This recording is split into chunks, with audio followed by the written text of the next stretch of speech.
رسول اللہ صلی اللہ علیہ وسلم نماز میں دعا کرتے تو یہ بھی کہتے، اے اللہ میں گناہ اور قرض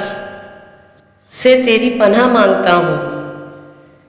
کسی نے عرض کیا، یا رسول اللہ صلی اللہ علیہ وسلم،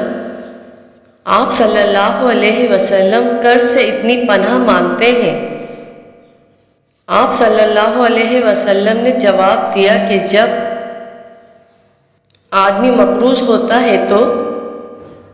جھوٹ بولتا ہے اور وعدہ کر کے اس کی خلاف ورزی کرتا ہے۔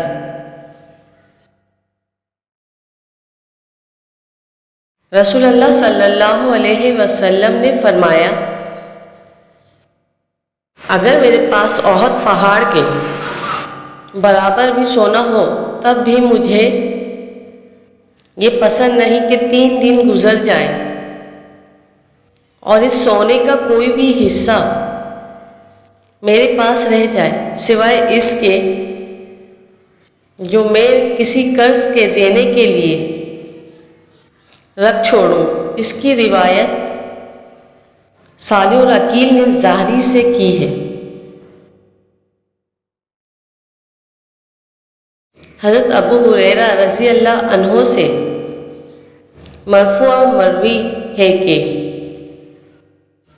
اللہ سبحانہ تعالیٰ فرماتا ہے،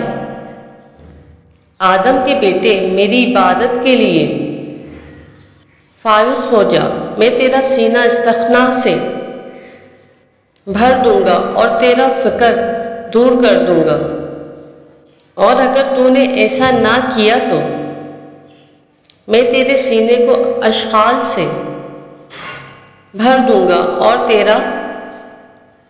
فقر دور نہیں کروں گا۔